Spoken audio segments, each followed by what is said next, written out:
In a corner of the world where the sun blazes endlessly and the land burns like a living fire, stretches a vast expanse known as the savanna. Endless plains, golden grasses waving in the wind, and a sky too immense to be framed. Here lives the Maasai people, a community that has thrived for centuries across the borders of Kenya and Tanzania. Among them stand women in scarlet robes, adorned with colorful beads, with eyes reflecting both past and present. They are the Maasai women, mothers, daughters, and grandmothers, bearing not only the everyday life but also the historical memory of their tribe. The Maasai are rooted in a pastoral, semi-nomadic way of life. They are guardians of the land and sky. For them, the cattle are everything: wealth, sustenance, social status, even the language of love. A Maasai man may display the size of his herd, but behind these cattle stand the women who milk them, prepare blood for rituals, and silently safeguard the continuity of life. The savanna is harsh, blistering heat by day, chilling nights, threats of lions and hyenas. But amidst this, Maasai women stand firm like acacia trees, resilient, patient, and deeply rooted. In Maasai culture, houses are built by women, not men. These dwellings are called manyatas, simple yet meaningful constructions. Women knead wet clay with their hands, weave it with straw and branches, raising walls that are both sturdy and flexible. Roofs are covered with wood and grass, and it can take days for a single house to be completed. Inside, darkness prevails, yet this darkness is a sanctuary. A small fire burns at the center, smoke curling slowly upward, children gathering close to their mother. Each manyata is a work of art, stamped with the hands of women, a tangible mark of life itself. At dawn, a Maasai woman rises before anyone else. The children are still asleep, the men are preparing to herd the cattle. She collects the utensils, rekindles the half-smoldering fire from the night, and heads to the cattle. Her hands milk the warm cows, her gentle voice a lullaby for the animals. The milk blends with the cow's blood, creating a sacred nourishment that sustains the tribe. Later, she joins other women in the fields to gather firewood. The sun beats down mercilessly, sweat glistening on their brows, yet laughter and conversation carry them forward. Back home, she cooks, cleans, tends the children, and works tirelessly until the evening. When night falls, she sits by the fire once again. The men recount the day's herding tales, and the children sleep in her embrace. The Maasai women's jewelry catches the eye, but it is far more than decoration. Wide necklaces, heavy earrings, bracelets reaching the elbows, all silent books of identity. Each color carries meaning: red, courage, blood, life; blue, rain and the sky that nourishes the earth; white, milk, symbol of sustenance. When a young girl reaches puberty, a new necklace is placed around her neck, a marker of transition from childhood to adulthood. On her wedding day, her jewelry becomes more elaborate, representing the new position she assumes within the tribe. No moment in Maasai life is without ceremony. Rituals begin with drums, continue with chants, and reach their peak through coordinated dances. Women form colorful circles, moving their bodies in rhythm with the drums.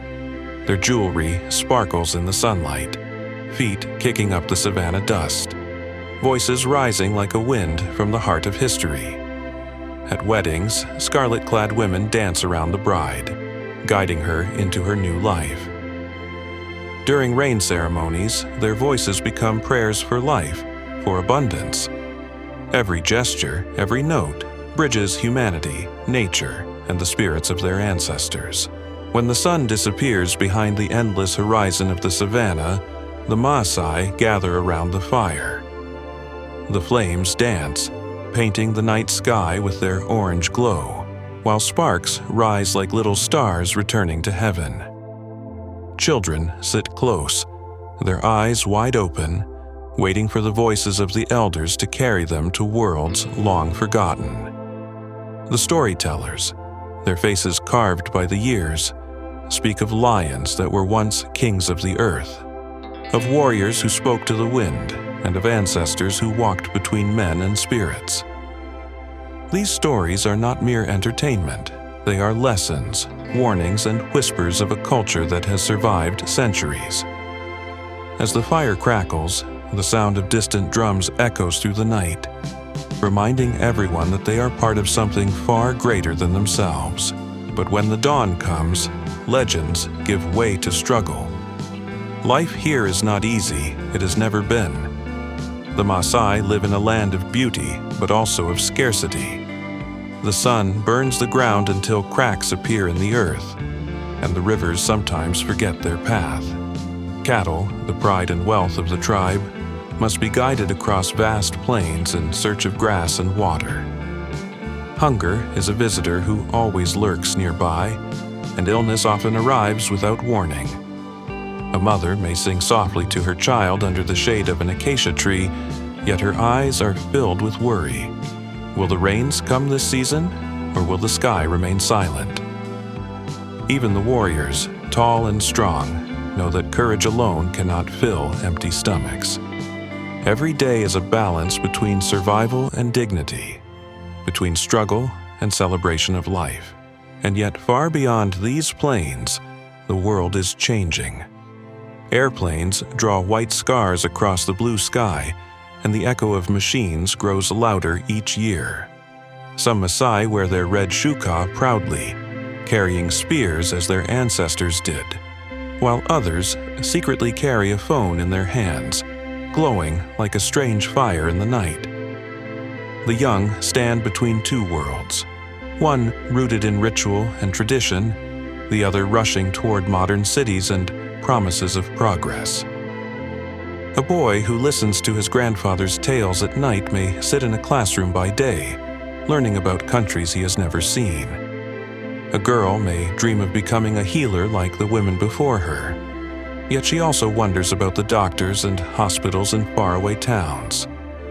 Tradition and change do not walk easily together, and within every Maasai heart lies the question: how much of the past can survive in the storms of the future? And so, the Maasai walk between time and eternity. Their songs rise with the wind, carrying the voices of those who came before. Their cattle graze under the same stars that watched over their ancestors, and their stories continue to ignite the imagination of their children. Perhaps the world will change, perhaps the red cloth and the spears will one day be seen only in memory. But as long as there is fire, as long as there is a voice willing to tell the old tales, the Maasai spirit will not fade. It will live in the whispers of the savannah, in the rhythm of drums, in the eyes of a child gazing into the flames. Because the Maasai are more than a people. They are a bridge between what was, what is, and what is yet to come.